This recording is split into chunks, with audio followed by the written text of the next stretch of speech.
8 மாணவ மாணவிகளும் சிறப்பாக பேசி அமர்ந்திருக்கிறார்கள். அவருக்கு நாம் பலமான கைத்தட்டல்களின் மூலம் வாழ்த்துக்களை தெரிவிக்கிறோம். ஏன்னா இன்றைய முட்டுக்கள் தான் நாளைய மலர்கள். மிக சிறப்பாக குறித்த நேரத்தில் பேசி அமர்ந்திருக்கிற அவருடைய அந்த அற்புதமான எண்ணத்திற்கு நம்முடைய பாராட்டுகளை சொல்லி ஒரு 5 மணித்துளிலே என்னுடைய நிறைவுரையை நான் வழங்க விரும்புகிறேன். நெய்வேலி மாணவர்களை பொறுத்த வரைக்கும் பார்த்துக்கிட்டோம்னா மிக அழகான சூழல் அவர்களுக்கு இருக்கிறது. நல்ல பள்ளிகளிலே நாம் தேடி தேடி படிக்க வைக்கிறோம். ஒரு ஏடிஎம்க்கு போனா கூட நமக்கு முன்னால் ஒரு சிறிய மாணவன் ஏடிஎம்மோட நின்றுப்பான், கார்டோட நின்றுப்பான். விலை உயர்ந்த செல்போன்கள் அவர்கள் கைகளிலே இருக்கிறது. இணையதளத்திலே அவர்கள் தேடி பிடிக்காத செய்திகளே இல்லை. இப்படி அழகான சூழல் நம்முடைய பிள்ளைகளுக்கு வாய்ப்பு இருக்கிறது. அதே ஆட்சி கேட்டை தாண்டி அப்படியே கொஞ்சம் வெளியில போய் அப்படியே கிராமப்புறங்களுக்கு உள்ளே புகுந்து பார்த்தோம் என்று சொன்னால் இன்றைக்கும் கூட குறைவான கட்டணத்தை கூட ஒரு பள்ளியிலே கொடுத்து சேர முடியாத பிள்ளைகள் எத்தனையோ பேர் இருப்பதை நாம் கண்கூடாக காண முடிகிறது. அப்படின்னு சொன்னா ஒரு மாணவனுடைய வெற்றிக்கு சூழல் என்பது முக்கிய காரணமாக இருக்கிறதா இல்லையா என்று எண்ணி பார்க்கிற போது நிச்சயமாக அந்த சூழல் ஒரு மாணவனுடைய வாழ்க்கையை தீர்மானிக்கிற சக்தியாக இருக்கிறது என்று நாம் முடிவுக்கு வர வேண்டியிருக்கிறது. இந்த இடத்துல நான் ஒரு விஷயத்தை தெளிவுபடுத்த விரும்புகிறேன். மாணவனுடைய வெற்றி வெற்றி என்று பேசிக் கொண்டிருக்கிற போது வெற்றி என்பது ஏதோ ஒரு 1199 மார்க் வாங்குறது தான் என்பதாக நிச்சயமாக இல்லை. மதிப்பெண் வாங்குவதும் ஒரு மாணவனுடைய வெற்றி தான். ஆனால் இதே மாணவர்களுடைய அந்த பட்டாளங்களில் தான் ஒரு சிறந்த பாடகன் இருக்கலாம், ஒரு சிறந்த ஓவியன் இருக்கலாம், ஒரு சிறந்த விஞ்ஞானி இருக்கலாம், ஒரு சிறந்த விளையாட்டு வீரன் இருக்கலாம், ஒரு சிறந்த சமூக சேவகன் இருக்கலாம், எல்லாவற்றுக்கும் மேலாக சிறந்த மனிதன் இருக்கலாம். இப்படி அவர்கள் நல்ல மனிதர்களாக நல்ல திறமையாளர்களாக வெற்றி பெற வேண்டும். அதுதான் நம்முடைய இலக்கு. அப்படி வெற்றி பெறுவதற்கு இந்த சூழலா தன்னம்பிக்கையா என்றுதான் நாம் இங்கே பார்த்து கொண்டிருக்கிறோம். அப்படி பார்க்கிற போது சில 2 விதமான சிந்தனைகளையும் ஒரு புரட்டி பார்க்க வேண்டியிருக்கிறது. தனக்கு நல்ல வாய்ப்பில்லாத ஒரு மாணவி ஒரு நாட்டுப்புற பாடலை பதிவு செய்கிறார். அம்மா பாவாட சட்டை கிழிஞ்சி போச்சுதே,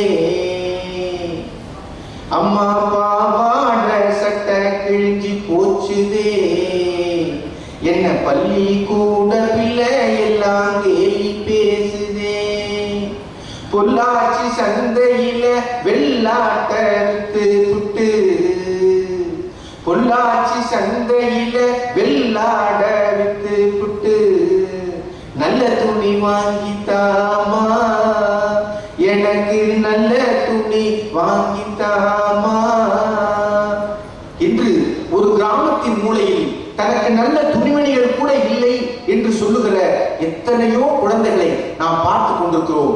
அந்த குழந்தைகளுடைய வாழ்க்கையில் வெற்றி பெறுவதற்கு இந்த சூழல்கள் காரணமாக இருக்கிறது என்று நாம் சிந்திக்கத்தான் வேண்டி இருக்கிறது. நான் இன்னும் கொஞ்சம் பின்னாடி போய் பார்க்கிறேன். ஆர்.கே. லக்ஷ்மண் இந்த அற்புதமான ஒரு ஓவியராக ஒரு கார்ட்டூனிஸ்டாக வளர்ந்த ஒரு மாணவர். அவர் தன்னுடைய பயோகிராஃபியில் எழுதுகிறாரு, நான் சிறுவனாக இருந்த போது என்னுடைய பள்ளி ஆசிரியை ஒரு போட்டி வைச்சார் எங்களுக்கு. நாளைக்கு எல்லாரும் இலை ஓவியம் வரைந்து விட்டு வரணும் அப்படின்னு சொன்னாங்க.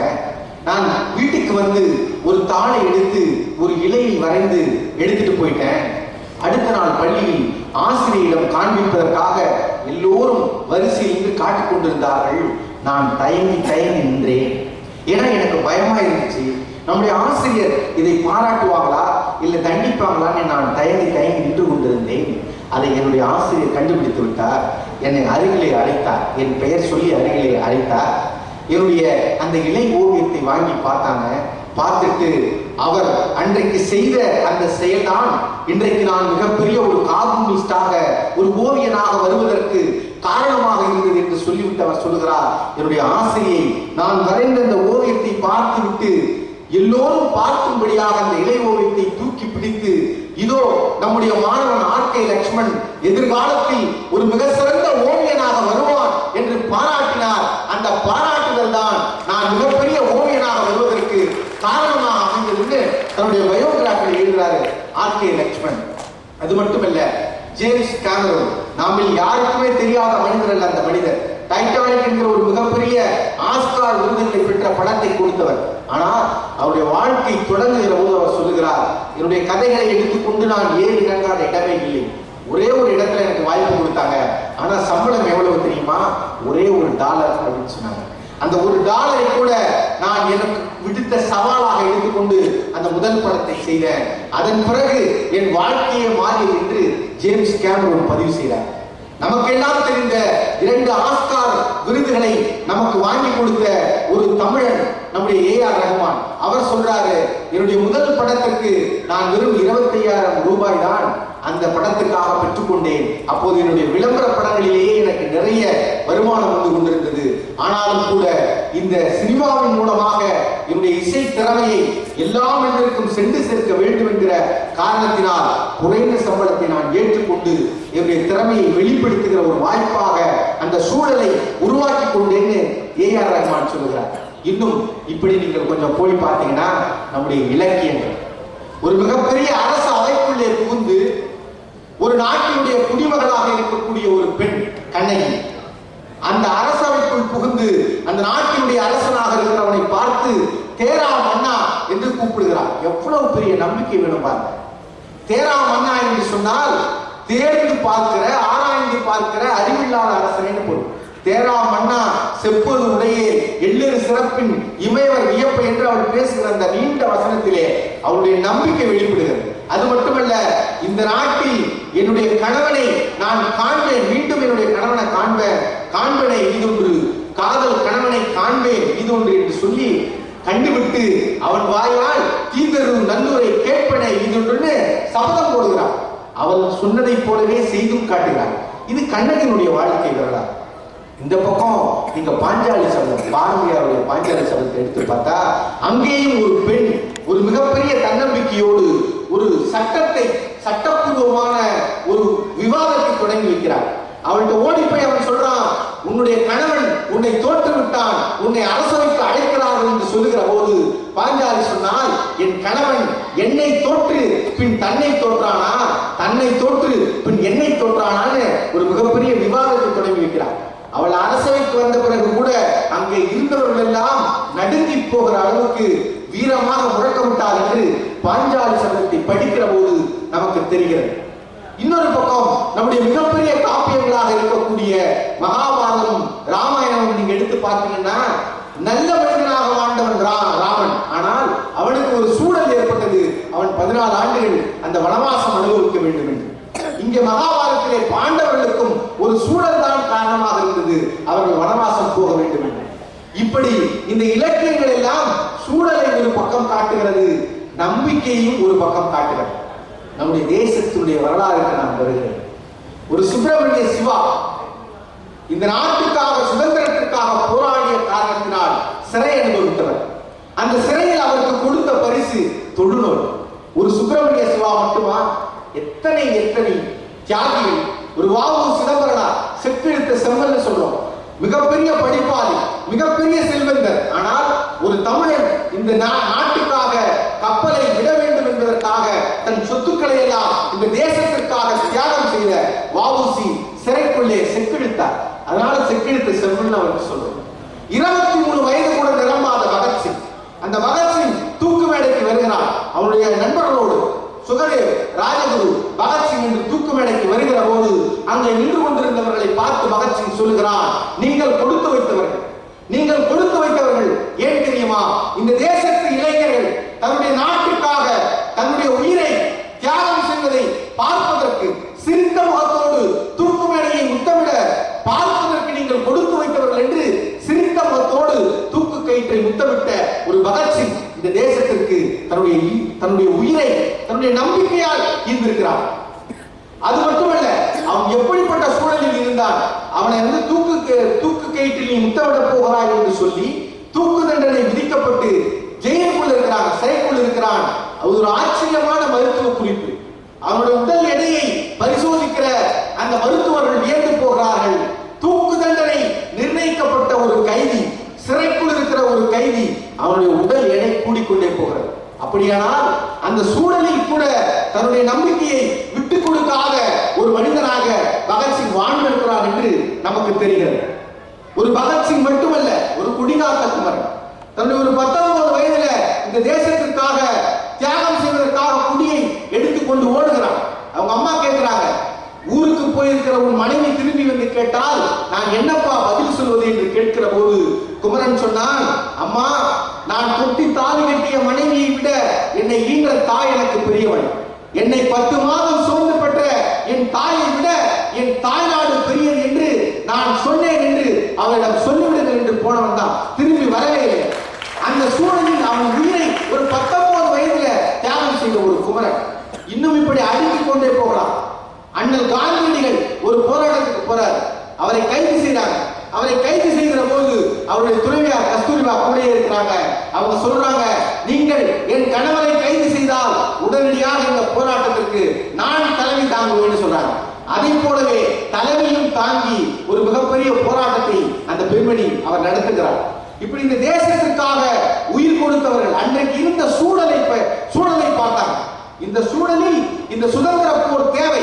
அப்படி தேவை என்று சொன்னால் தன்னுடைய இன்பத்தை எல்லாம் இதந்தது மனையில் நீங்கி இடரில் சிறைப்பட்டாலும் பதந்தது 2 மாறி பழுமிருந்து இடர்விட்டாலும் மிதந்தது கோடி எண்ணல் விளைந்தரை அழித்திட்டாலும் சுதந்திர தேவி என்னை தொழுதுகள் மறக்கிறேனே என்று பாரதி பாடியதை போல இந்த இந்திய சுதந்திரத்திற்காக தன்னுடைய உடல் பொருள் அனைத்தையும் தியாகம் செய்து அன்றைக்கு அந்த சூழலை புரிந்து கொண்டு தன்னம்பிக்கையோடு போராடிய வரலாறு இது நம் தேசத்துக்கு மாத்திரம் வரலாறு இல்லை. நம் தேசத்தினுடைய வரலாறை தெரிந்து கொள்ள, அந்த ரத்தமும் சதையுமான வரலாறை தெரிந்து கொள்ள வேண்டுமானால் ஃப்ரீடம் அட் மிட்நைட், நள்ளிரவில் சுதந்திரம் என்கிற ஒரு நூலை படித்து பாருங்கள்.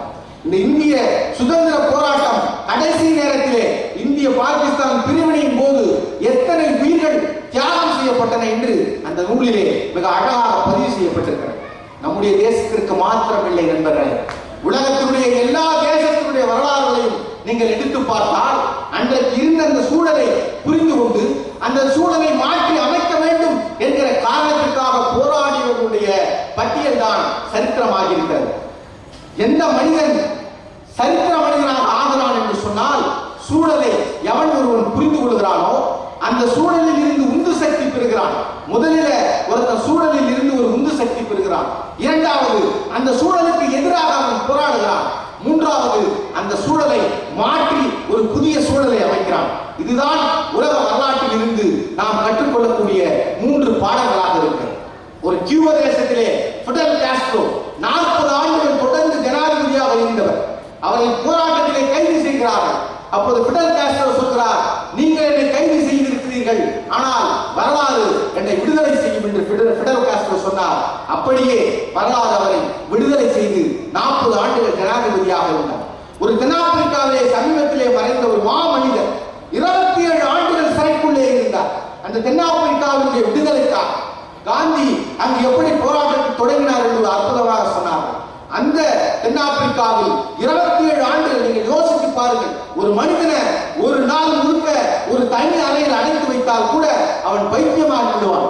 அப்படிப்பட்ட சூழல்ல இந்த தேசத்தினுடைய விடுதலைக்காக 27 ஆண்டுகள் என்பது எனக்கு சாதாரணம் அல்ல என்று தென்னாப்பிரிக்க விடுதலைக்காக 27 ஆண்டுகள் சிறைக்குள்ளே இருந்த அந்த மண்டேலா இறுதியிலே வெற்றி பெற்றார் என்று சொன்னால் அந்த சூழலுக்கு எதிராக போராடிய அவருடைய தன்னம்பிக்கை கிடைத்த அந்த வெற்றி தான் அந்த தென்னாப்பிரிக்காவுடைய வெற்றி. ஒரு தேசம், ரஷ்யா என்கிற ஒரு தேசம், அங்கே உலகமே உறங்கிக் கொண்டிருக்கிற போது ஒரு அறைக்குள் ஒரு பச்சை விளக்கு எரிந்து கொண்டே இருக்கும். பக்கம் பக்கமாக ஒருவன் எழுதி கொண்டே இருந்தான், சிந்தித்துக் கொண்டே இருந்தான். அந்த மனிதனுக்கு பெயர் லெனின். அந்த ரஷ்ய புரட்சியை வென்றெடுத்த லெனின் அந்த சூழலை புரிந்து கொண்டு மிகவும் தன்னம்பிக்கையோடு தோழர்களை திரட்டி போராடிய ஒரு மாபெரும் வீரன் லெனின். அவர் ஒரு பள்ளிக்கூடத்துக்கு போறார் அதிபரான பிறகு. அந்த பள்ளிக்கூட குழந்தைகள் அவரிடத்திலே கேட்கிறார்கள், நாங்கள் என்ன செய்ய வேண்டும் என்று. லெனின் சொன்னார், படியுங்கள் என்று சொன்னார். 2வது முறை மறுபடியும் கேட்கிறான், மீண்டும் நாங்கள் என்ன செய்ய வேண்டும், மீண்டும் படியுங்கள். 3வது முறை கேட்கிறான் ஒரு மாணவன். அவர் லெனின் சொன்னார், மீண்டும் மீண்டும் படியுங்கள். ஏனென்று சொன்னால் அந்த படிப்பு தான் வாழ்க்கையை உயர்த்தும், ஒரு சமூகத்தை மாற்றி அமைக்கும் என்று அறிந்து வைத்திருந்த ஒரு சிந்தனையாளராக அவர் இருந்தார். ஒரு ஜெர்மனி தேசத்திலே ஒரு மிகப்பெரிய தாடிக்காரர் பிறந்தார். திருவிக்காவால் மாமுனி என்று பாராட்டப்பட்ட அந்த மாமனிதர். அந்த மனிதருக்கு அவருடைய மனைவி ஒரு கடிதம் எழுதுகிறார். என்ன கடிதம் தெரியுமா? நம்முடைய குழந்தை பிறக்கிற போதும் தொட்டிலில்லை, நம்முடைய குழந்தை பிறக்கிற போதும் தொட்டிலில்லை, அதை புதைக்கிற போதும் பெட்டியில்லை என்று எழுதினார். அந்த மா மனிதன் தான் உலக வரலாற்றில் உலகத்தை புரட்டி போட்ட நூலை படைத்த மகன் கார்ல் மார்க்ஸ். இந்த உலகத்தில் கோடான கோடி மக்களால் நேசிக்கப்படுகிறவர் என்று ஒரு பிபிசி, லண்டன் பிபிசி அவரை பற்றி ஒரு கணக்கெடுப்பு எடுத்தது. அந்த ஜென்னி மார்க்ஸ் எழுதிய அந்த சூழல் யோசித்து பாருங்கள். ஒரு வறுமையான சூழலுக்குள் இருந்த ஒரு சிந்தனையாளர், ஜெர்மனியை சேர்ந்த அந்த சிந்தனையாளர் தான் இந்த உலகத்தினுடைய உழைக்கிற மக்களுடைய வாழ்க்கையை மாற்றி அமைக்க வேண்டும் என்கிற சிந்தனையை, அந்த நெருப்பை தனக்குள் ஏற்றி கொண்டு தொடர்ந்து சிந்தித்து கடுமையாக போராடி மிகுந்த தன்னம்பிக்கையோடு உழைத்த காரணத்தினால் தான் அப்படி மாபெரும் ஒரு தலைவனாக உருவாக்க முடிந்தது. இந்த உலகத்தை புரட்டி போடுகிற ஒரு சித்தாந்தத்தை உருவாக்க முடிந்தது. அவர் சொன்னார், புகழ்பெற்ற வாசகம், அவர் சொன்னார், இதுவரை உலகத்தை விவரிப்பதுதான் தத்துவத்தின் வேலையாக இருக்கிறது. ஆனால் தத்துவத்தின் வேலை என்பது உலகை விவரிப்பது மாத்திரமல்ல, அதை மாற்றி அமைப்பதும் தான் என்ற ஒரு புகழ்பெற்ற வாசகத்தை நமக்கு கொடுத்த ஒரு மார்க்ஸ். நண்பர்களே, நீங்கள் எந்த துறையை வேண்டுமானாலும் எடுத்துக் கொள்ளுங்கள். ஒரு ரோஜர் ஃபெடரர், அந்த ரோஜர் ஃபெடரர் ஒரே ஆண்டுல 74 போட்டிகளை கலந்துக்கிறார். அந்த 74 போட்டியில 72 போட்டியில ஜெயிக்கிறார். அப்படியானால் அவர் எடுத்துக்கொண்ட கடுமையான பயிற்சி தான் அதற்கு காரணம் என்று அவருடைய பயிற்சியாளர்கள் வியக்கிறார். நீங்கள் எந்த துறையை இப்படி எடுத்துக்கொண்டாலும் சரி, ஒரு ஆன்மீக துறையிலே ஒரு சுவாமி விவேகானந்தர் தன்னுடைய குறைந்த 39 வயதிலேயே ஒரு மிகப்பெரிய மறுமலர்ச்சியை ஏற்படுத்திய ஒரு ஆன்மீக சிந்தனையாளர். உனக்கு தேவையான உதவிகள் எல்லாம் உனக்குள்ளேயே இருக்கிறது என்று முழங்கி இளைஞர்களுடைய நம்பிக்கைக்கு ஒரு மிகப்பெரிய சக்தியாக இருக்கிற விவேகானந்தர் ஒரு ஆன்மீக துறையை சேர்ந்தவர். இப்படி நீங்கள் ஒரு சேவை துறையை சேர்ந்த நம்முடைய அன்னை தெரசா, அன்றைக்கு ஒரு 40 வயதுகளை கடக்கிற போது ஒரு அற்புதமான பள்ளியினுடைய தலைமை ஆசிரியராக இருந்தவர் அன்னை தெரசா. அந்த பள்ளியில மிகப்பெரிய பணக்காரருடைய குழந்தைகள் தான் படித்துக் கொண்டிருந்தார்கள். ஆனால் அந்த ஜன்னலை திறந்து விட்டு வெளியிலே பார்த்தால் மிகவும் படுமோசமான ஒரு கிராமம் இருந்தது. அந்த கிராமத்து குழந்தைகள் படிப்பு வாசனையே அறியாத குழந்தைகள். அன்னைக்கு மதர் தெரசா நினைச்சாங்க, நம்முடைய சேவை என்பது, நம்முடைய ஆசிரியர் தொழில் என்பது, நம்முடைய சேவை என்பது இந்த பள்ளிக்குள் அல்ல, அந்த குழந்தைகளுக்காக காண இருக்க வேண்டும் என்று அந்த பள்ளியை திறந்து விட்டு அந்த கிராமத்தின் வீதிகளில் இறங்கி ஒரு 3 குழந்தைகளுக்காக தன்னுடைய வாழ்க்கையை அர்ப்பணித்த அன்னை தெரசா தான் இன்றைக்கு நமக்கு மிகப்பெரிய கடவுளை போல சேவை உலகத்தில் இருக்கிற அத்தனை பேருக்கும் ஒரு கடவுளாக தெரிகிறார்.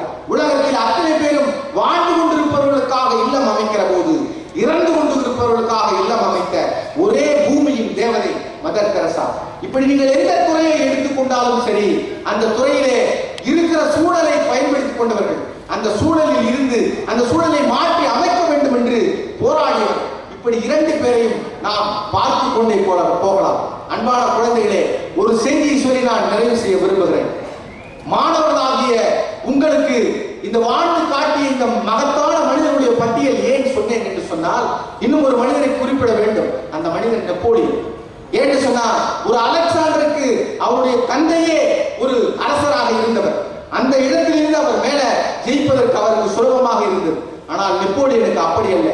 ஒரு சாதாரண இளைஞனாக இருந்தவன் நெப்போலியன். அவன் ஒரு ஆற்றுல விழுந்து அந்த பக்கம் எழுந்திருக்கிறாரு. அவரை கைது செய்கிறார்கள். நீ யார் என்று கேட்கிற போது நெப்போலியன் சொன்னான், நாளை பிரெஞ்சு தேசத்தினுடைய மிகப்பெரிய அரசனாக வரப்போகிறவன் என்று நெப்போலியன் சொன்னான். அவனுடைய நம்பிக்கை தான் அவனை மிகப்பெரிய அரசனாக மாற்றி அமைத்தது. அவர் ஒரு போருக்கு கிளம்புகிற போது அவருடைய படைத்தளபதியை பார்த்து கேட்டாரு, நம்முடைய களத்தில் எத்தனை பேர் இருக்கிறார்கள் நம்முடைய அணியில் என்று கேட்கிறார். தளபதி சொல்கிறார், 60,000 வீரர்கள் இருக்கிறார்கள் அரசியல். அப்ப நெப்போலியன் சொன்னான், என்னையும் சேர்த்துக் கொள்ளுங்கள், இப்போது நம்முடைய படையிலே 1,00,000 பேர் இருக்கிறோம் என்று சொன்னான். அப்படியானால் தன் ஒருவனையே 40,000 வீரர்களுக்கு சமமாக அவன் கருதுகிறான் என்று பொருள். இப்படியாக உலகத்தினுடைய அந்த வரலாறுகளை நாம் புரட்டி பார்க்கிற போது ஒரு புறம் சூழலும், மறுபுறம் அந்த சூழலை மாற்றி அமைக்க போராடிய தன்னம்பிக்கையாளருடைய பட்டியலும் இருக்கிறது. அன்பானவர்களே, நிச்சயமாக இன்றைக்கு இருக்கிற மாணவர்களுக்கு நீங்கள் அற்புதமாக குறிப்பிட்டார். இன்னைக்கு யாரெல்லாம் அதிக மதிப்பெண் பெறுகிறார்கள், அல்லது யாரெல்லாம் விளையாட்டுத் துறையிலே அல்லது விஞ்ஞானத் துறையிலே சாதிக்கிற அந்த மாணவர்களை அவருடைய சூழலை எடுத்து பார்த்தீர்கள் என்று சொன்னால், அவர்களுக்கு நல்ல பெற்றோர்கள் அமைந்திருப்பார்கள், நல்ல கல்விக்கூடம் அமைந்திருக்கும். அப்படிப்பட்ட சூழலிலே வாழ்கிற வளர்கிற குழந்தைகள் தான் நிறைய சாதிக்கிறார். ஒண்ணும் இல்ல, ஒரே ஒரு எக்ஸாம்பிள் சொல்றேன். 2 பேர் ஒரே மதிப்பெண் பெறுகிறார், 1000க்கு மேலாக ஒரே மதிப்பெண் பெறுகிறார். மருத்துவத்துறைக்கு போகணும்னு நினைக்கிறாங்க. ஆனா அந்த கட் ஆஃப் மார்க் 2 பேருக்குமே இடம் கிடைக்கல.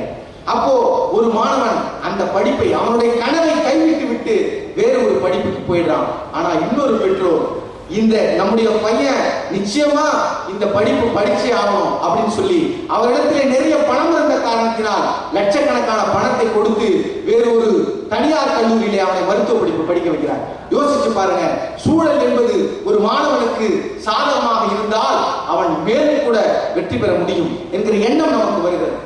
ஆனாலும் கூட இந்த சூழல் என்பது இரண்டு விதமான இரண்டு கூறு பக்கம் உள்ள கத்தியை போல. அந்த கத்தி அந்த பக்கமும் பாய், இந்த பக்கமும் பாய். ஏன்னா சூழல் சரியாக இருந்தால்தான் வெற்றி பெற முடியும் என்று சொல்லுகிற போது நல்ல சூழலில் இருப்பவர்கள் மட்டுமே வெற்றி பெற முடியும். ஒருவேளை சூழல் சரியில்லாமல் போய்விட்டால் அந்த குழந்தைகள் தோற்று போய்விடுவார்.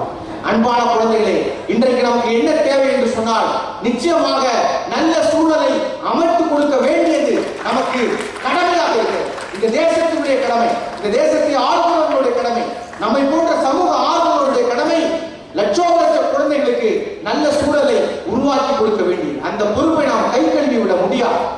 ஆனாலும் கூட இன்றைக்கு அதையும் விட தேவை என்ன என்று சொன்னால், நான் சொன்னதை போல இந்த சூழலை காரணம் காட்டி நீங்கள் தோற்று விடக்கூடாது. எப்படிப்பட்ட சூழல் இருந்தாலும் ஒரு விளக்கு கம்பத்திலே படித்த ஒரு மாணவன் தான் ராமானுஜன் மிகப்பெரிய கணித மேதையாக உயர்ந்தார். ஒரு ஆடு மாடுகளை மேய்த்துக் கொண்டிருந்தவர்கள் எல்லாம் மிகப்பெரிய சாதனையாளர்களும் சரித்திரையாளர்களுமாக உயர்ந்திருக்கிறார்கள் என்று சொன்னால் அந்த சூழலை எதிர்த்து போராடக்கூடிய தன்னம்பிக்கையை அவர்கள் வைத்திருந்தார்கள் என்பதுதான். அப்படிப்பட்டவர்கள் தான் நான் சொன்ன அந்த 3 விஷயத்திற்கு காரணமாகிறார்கள். சூழலை அவர்கள் சூழலில் இருந்து உந்தப்படுகிறார்கள். இரண்டாவது, இந்த சூழலை மாற்றி அமைக்க வேண்டும் என்று அவர்கள் நினைக்கிறார்கள். மூன்றாவது, அந்த சூழலுக்கு எதிராக போராடி ஒரு புதிய சூழலை உருவாக்குவார்கள். அப்படி உருவாக்குபவர்கள் தான் உலகத்தினுடைய வரலாறுகளை இடம் பிடிக்கிறார்கள். அந்த தன்னம்பிக்கை தான் உங்கள் வாழ்க்கையை மாற்றி அமைக்கும் என்று சொல்லி